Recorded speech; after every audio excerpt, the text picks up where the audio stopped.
Welcome to Private Banking Strategies Podcast with Vance Lowe and Seth Hicks, your secret weapon to protect your assets and never have to start over financially again.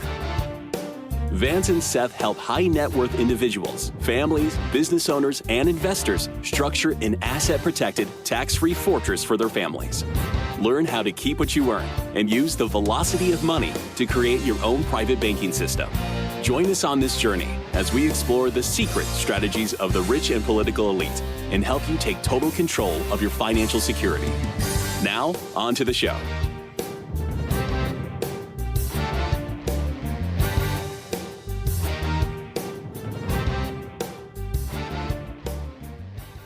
Hello, and welcome to Private Banking Strategies with Seth Hicks and Vance Lowe. Vance, how are you? I'm doing great. Hello, everybody out there. I'm excited to get to our second part. Yeah, thank you for joining us, folks. We're discussing how to be successful with private banking strategies, and this is part two of a multi-part series called Understanding the Problem. So we're talking about how to become successful with private banking strategies, and this section we're going to be calling Understanding the Problem.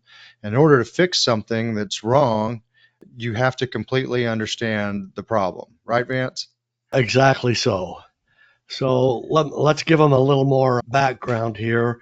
If you missed the first one, you definitely want to go back to it so that this will make more sense. We talked about the principles and the laws of money and money management and economy. Here we're going to dissect it a little bit more into understanding why Americans have the problems they have with money. So you can't fix anything. I want to tell a little story here. When I first learned about this, I contacted my mentor, Nelson Nash, and asked if I could come out and see him and if he wouldn't teach me this. And sure enough, he did, and he started teaching me. Well, I was a little over anxious. You know, he kept into, let me teach you about the problem, and I was there to find out the solution, at least in my mind. And he stopped me and said, look, there's no way you can fix something or change something unless you know what's wrong.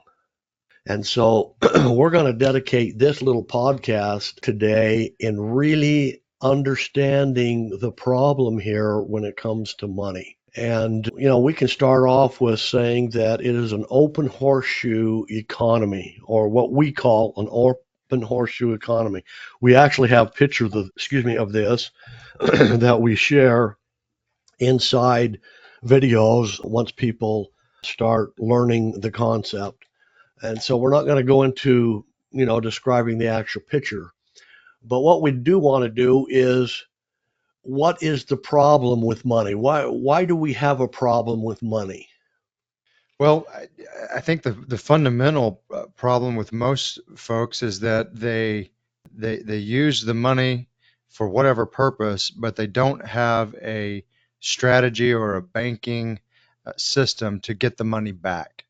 And even when we say that, well, you know, we have strategies where you can get the money back that you're spending. They incredulously balk and say, well, how do you do that? Once I've used the money, it's gone forever. And how do I do that? So I think that's a fundamental framing of the problem with money. It is, and people have to be able to think a little bit differently. And in Nelson Nash's book, Becoming Your Own Banker, he talks about, in his opening remarks, it's all about how we think and our imagination. As children, and you know, the imagination of a child is unchecked. He can experience, or she can experience, so much joy they just fall to the ground. On the other hand, they can experience a thunderclap, a light bolt, lightning strike or whatever else, and also fall to the ground in terror because their imagination is unchecked. Well, we learn through life to check that. And so, which is many times to our detriment. The way we think, you know, we go through a process of the way we think. And a lot of times that is to our detriment because we get in what I call stereotype traps, stereotype thinking, where we always think through the problem exactly the same way. Well, here you just hit it.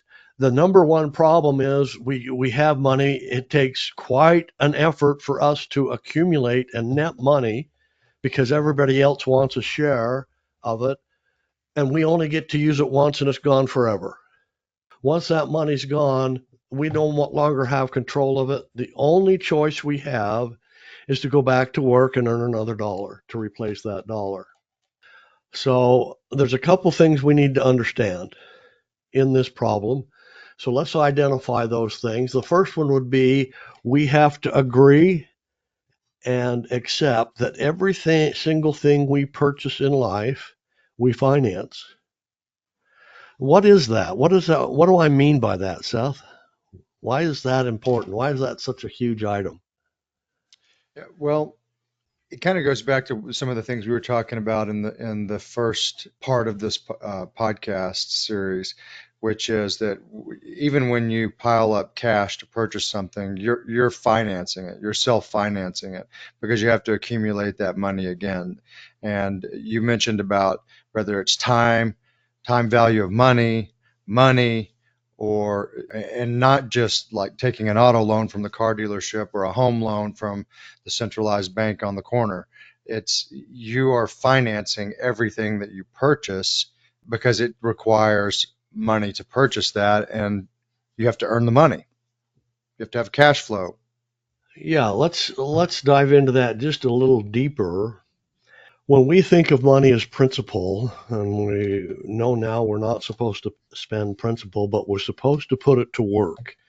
So when we bring home money, yes, we have to live, but that money is our future. And if we burn it, which is spending it, we have to start all over again.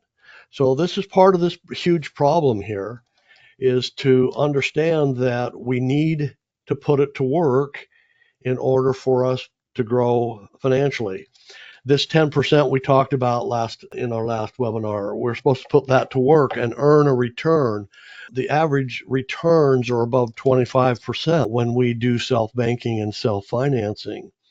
And so think of that dollar working for us for the rest of our life, earning 24%. What is that going to amount up to? It's huge. It's all about this doubling effect. It's absolutely huge. So that's our problem. If we spend the money, it can no longer be in our production.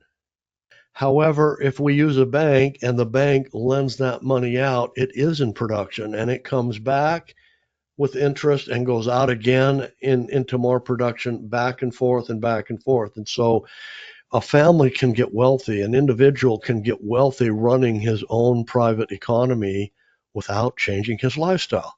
So that is part of the problem. We have to go back to the workplace to create the dollars every month that we spent. So the person in the mirror is going to be that person. You know, he's going to be our client. We trust that person in the mirror, but that person in the mirror just does two things. Could be a couple if we're married or whatever else. They love to spend money to support their lifestyle. They love their little treats, you know, their trips out to the restaurants, you know, with their family, all the family little events, all their cell phones, all the movies that they get to see. And that's all supported from their income. So banks make a tremendous amount of money off of Americans who live that way. And sad to say, most Americans live that way. So if we become the bank, then we can make the profit off of that scenario because there's always going to be that person. Let me introduce the next step, Seth, and ask you this question. Why don't banks have the same problem? Well, they don't have a process where they simply give money away. They have loans in place that are collateralized and repayment structures. So there's always a repayment schedule on the money that comes out of the bank.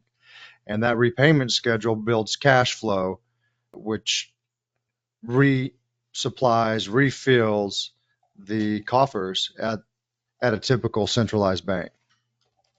So they have cash flow, an ever increasing amount of cash flow, and it's that volume of return that they depend on, right?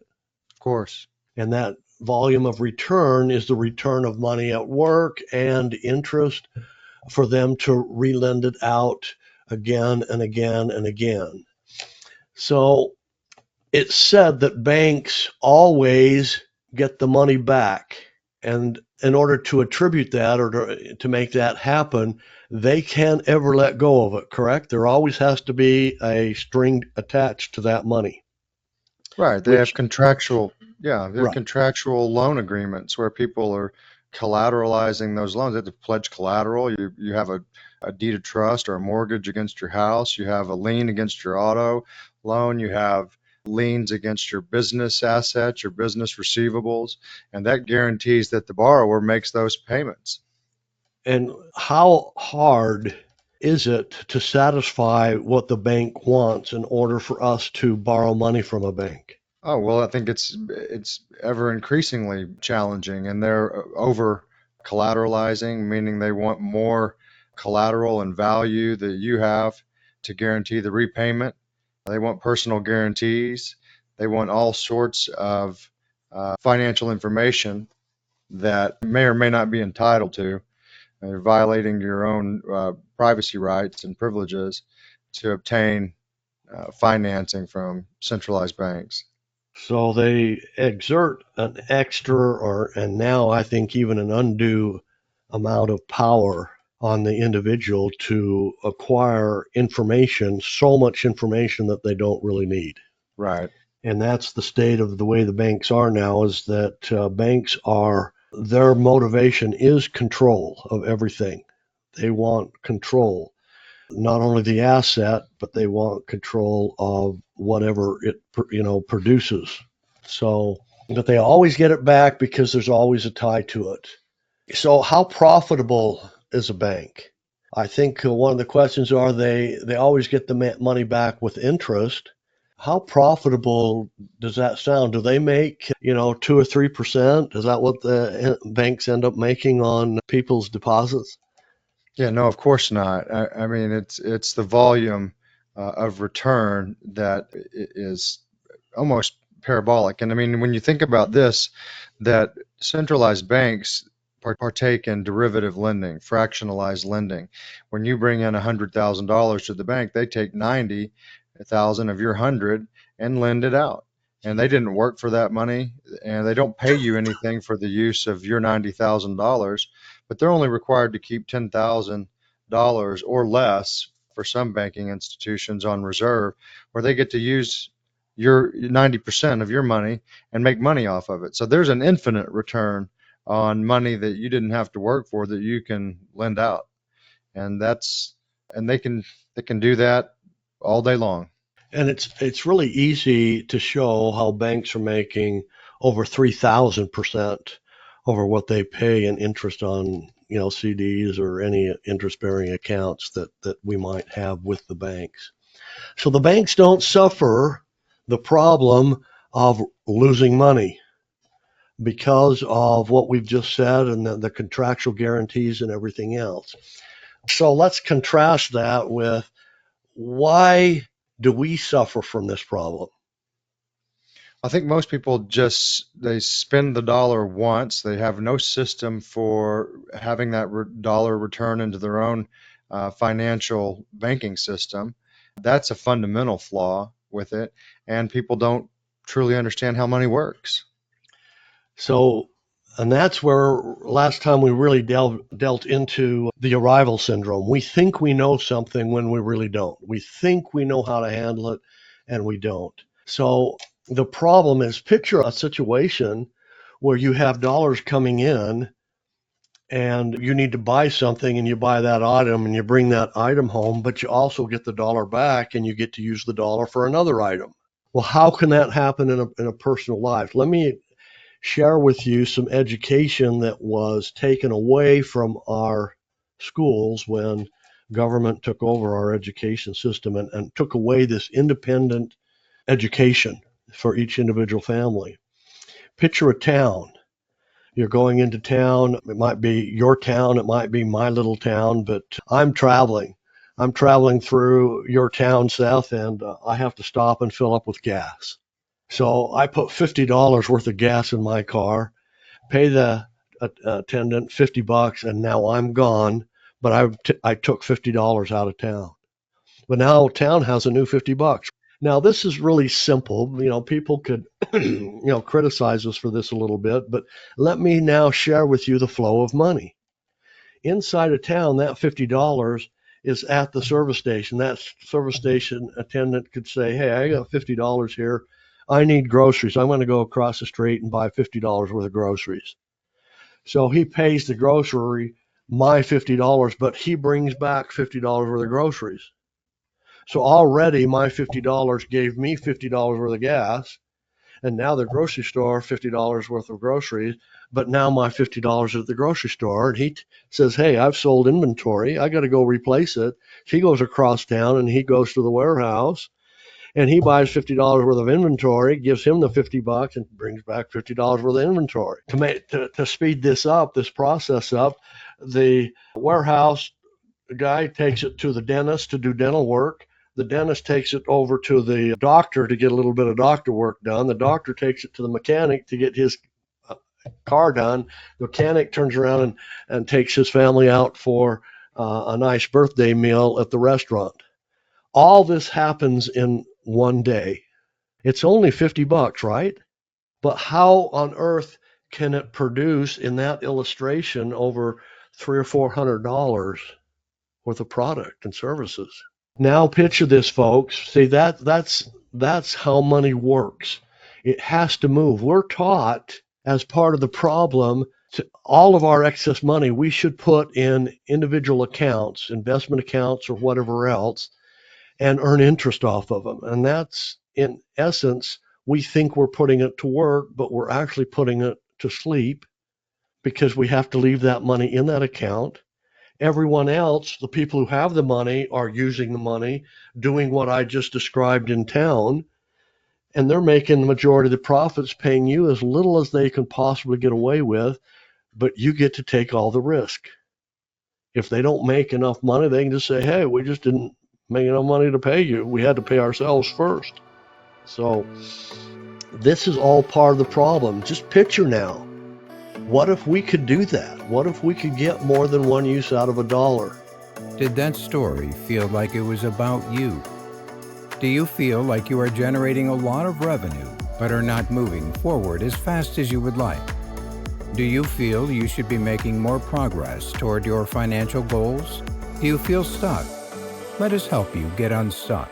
Are you ready to take action and get your own private bank? Please visit us at www.privatebankingstrategies.com. We've never had any education on how money works. That's completely wiped out of our schooling from kindergarten through master's degree. There's nothing on money. There's no education on how to set up an economy or make it work anymore.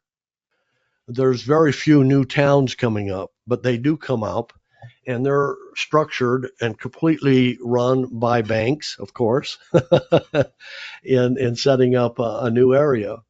So all of this contributes as part of the problem. We don't know how to set up, or that we actually set up lifelong would be the proper word, lifelong financing for the things we pay cash for. What do I mean by that, Seth? Yeah, I mean, your automobile, it deteriorates. You pay cash for an automobile, you've got, 5 years, 7 years, 10 years, maybe, someone is extremely good with automobiles, maybe 15, 20 years, but you're going to have to replace that automobile at some point. And you're going to have stored up cash to be able to purchase another one if you're going to pay cash, and so you're financing it. And so no matter what the asset is, you're going to have to replace assets and have additional cash flow to do that. Is that what you mean, Vance? Exactly. And let me state that one other way. So we know an individual has a problem, suffers with this problem when they say they don't have a car payment but yet they drive cars. Well, no, I paid it off. Well, what do you mean you paid it off? You're still using the car. Isn't the car deteriorating? Yes. The car's going to wear out. Yes. Okay. You're going to have another car, correct? Yes. This car could get in an accident and, be totaled, and, your insurance might not replace the whole thing. So you're going to have to drive, in other words. So you're going to have money. You're either saving it up to pay cash, or you're paying someone else with interest in order to own that vehicle. You are financing that vehicle all the way through life. And when you tell yourself, no, I don't have a car payment, you're lying to yourself. It's the way they want us to think. They want us to kid ourselves so that we will create that problem every cycle that we need another car. All right. So the next thing is part of the problem is we know we should never spend principal, even though we do. Okay. We call it the herd mentality. Oh, look, everybody's doing it this way, so it must be the right way. What do we say about that, Seth? Yeah, well, generally the herd mentality is wrong, and you need to think for yourself, and it's not right just because everyone else is doing it. I mean, this is a prime example. Spending a dollar once and not having it return into your own economy, into your own banking system, is 180 degrees wrong.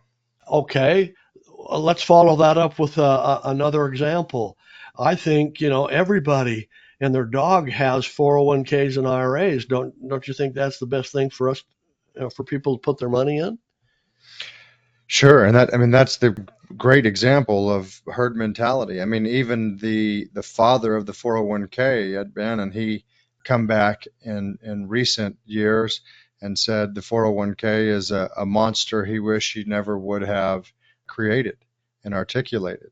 And I mean, the 401k and these other government-sponsored retirement programs, people are shocked to learn when they think the money that they've socked away in those is their money. It's not their money. And they haven't paid taxes on it. The government has had the salivating, waiting for the taxable event when they begin to take money out or when they hit certain age requirements. You can't take money out too early or you get penalized. You can't take it out too late or you get penalized. And you're going to be taxed no matter what. And you don't know what that tax rate is going to be. It can be ever changing. But it's safe to say that at least a third of the money that you've socked away in your 401ks and retirement programs are not yours. And that's the herd mentality, 401k. It is. And that's, again, we're talking about all these things that contribute to the problem with money. Another one, again, herd mentality is a huge problem. One of the things I think it's safe to say, if everybody's doing it, it's the wrong thing to do. If everybody's doing it, look 180 degrees opposite and you'll find something right to do. Right. So we have to be able to do that. Just because people are all doing it does not mean that it's right. Another problem, Seth, is that we trust mentors that really don't know anything about money, but they think they do. Right. Who are some mentors that people, normally go to thinking they're going to give them the wisdom and everything they need to know about money? I think, traditional financial planning would steer people into 401ks and government-sponsored programs. They would steer people into stocks and bonds where there is a ton of risk, and the risk is on you, the investor. While these money managers and financial advisors generally take 1% management fee a year of whatever you've got invested with them, times all of their clients. I mean, they're incredibly wealthy off of other people's money, and they bear no risk with that. So I think those are, general type mentors that steer people into the herd. And at some point, there's a day of reckoning. There really is. And that's a past life that I used to be in and was managing assets for clients, thinking that I was doing it right, but then finding out that I was just a puppet. That's kind of hard to take. So there's some others that also help feed the trap or feed the problem. We trust our parents, we trust other close people who give us their opinions and tell us that this is the way they've seen it. We've all know of one individual out there, at least, that's hit a home run in the stock market, hit a home run in crypto, hit a home run in gold and silver, and they've just made all kinds of money. Well, we all have that mentality, oh, well, if he can do it, I can do it too. And that may or may not be the case. But there are some other people that we lean on. And one of the things that I've seen throughout my history in professional money management was leaning on the advice of CPAs. In that world, the CPA wants to protect you from taxes, but on the other hand, they're still IRS agents, especially today, more than ever before. In order to maintain a CPA license, you have to sign an agreement with the IRS. Number one, that you will report and uphold all of the IRS, rules, regulations, and taxable law. So when they give you advice, people ask them for advice. What was it that I used to say? When you find somebody that you trust, you get them to respond on things outside their expertise. That becomes a problem. So, hey, you are you do tax returns, but should I do this investment or not? And many times the CPA will come in and say, oh, gosh, look how much money you could save if you did a SEP or a Roth or this qualified education plan. You're going to save X amount of dollars in taxes, when in fact they're not. They won't even ever save a penny. I get on my high horse a little bit when I talk about some of these problems. Remember, I don't know, Seth, I guess you're old enough. You remember when Roths were created, when the Roths first came around? No, I don't. I don't think I was paying attention at that time. I was probably. Well, I was. And it was touted that, oh, man, you want to do Roths, you can convert to Roths and pay your taxes now, and you'll never have to pay tax again. The government needed money fast. And they said, this is a great opportunity. You're really going to create an advantage. When we did the math, there wasn't even a penny difference in millions and millions of dollars. There is no difference. There's no advantage whatsoever. But it was a ploy to get people to pay their taxes now. And it's still an ERISA program. And government has always lied when it comes to these plans. They're all retroactive. If they decide that the Roth isn't going to work anymore, they're going to say, okay, guys, now all the growth in the Roth is going to be taxable. We know it wasn't supposed to, but this happened, this happened, this happened. And now, in order to get your money out of your Roth, you got to pay taxes. Well, what about when Social Security fails? What money are they going to go after under the confiscation bill? I call it the Nancy Pelosi confiscation bill. They're going to go after these qualified accounts. They now can seize the entire account, not just the taxes, to shore up Social Security. They have to give you credit for it, according to the law. But it all contributes to the problem that we don't have the control we think we do. So we choose to follow correct or incorrect money principles, then wonder why we're not successful. That's what we talked about, I think, Seth, in our first meeting, was these principles that you have to follow. And by not following them, you're not going to get the results. Right. So, I think people need to question that herd mentality and 401ks and stocks and equities and things that place their financial wealth at risk and their financial freedom at risk. And that's what we're saying. The herd mentality is more than often wrong. So the problem, and identifying the problem, we call it an open horseshoe economy, where we get control of a dollar. It's now under our control. But the second we spend it, it goes out of our control and back to the banks. and we're now without. Yes, we had the item, we get to live another month, we get our utilities or whatever we use the money for, but we're forced to go back to work, back into the labor pool, and produce more income. It's like sheep, cattle, pigs, everything else are out there in the fields getting fat, growing for the benefit of the farmer or for the benefit of banking now. And that's how they treat us. That's how what the problem leads to is that we're totally captive. We don't even know we're financial slaves to the system, but yet we are. Only by understanding the problem are we able to fix it. And our next workshop's going to be on that, right, Seth? We're going to share with people some of the things they can do to fix the problem. Yeah, we're going to continue on in this multi-part series in the podcast, and we're going to talk about putting the banking equation back in your life and some specifics on implementing it. So grateful for you guys to be with us here. And once again, if you want to dig deeper, you can find more information at privatebankingstrategies.com. That's privatebankingstrategies.com. And therein we've got a book that Vance and I have written called What the Banks Don't Want You to Know, which will help you to take back the banking equation in your life, capture financial freedom. And that book is available when you put your email and name in, and we will make that book available for you in PDF and audio version so you could listen to it on the go or you can read it. We'll also be sending you emails with valuable content that discuss these topics and many others that are red pill type topics that open your eyes to why you need to create a private banking system. If the book and our podcast resonate with you, you can schedule an exploratory call with Vance, and there you can dig into your personal financial situation and how these strategies will help you, and we'll get granular and drill down into how it will work for your family.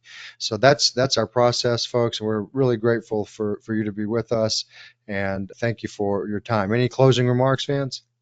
I agree with that. It's just such a pleasure to be able to talk about this, help people do this, and watch people's lives change from hopelessness to I can win. I can become financially independent. So, guys, next week is putting the banking equation in our life, solving this problem. I'm really anxious, looking forward to that. And I wish everybody out there a great day and stay safe. Thank you, guys. All right. Bye-bye. Did that story feel like it was about you? Do you feel you should be making more progress toward your financial goals? Do you feel stuck? Let us help you get unstuck. Are you ready to take action and get your own private bank? Please visit us at www.privatebankingstrategies.com. Thank you for listening to the Private Banking Strategies Podcast. Click the subscribe button below to be notified when new episodes become available.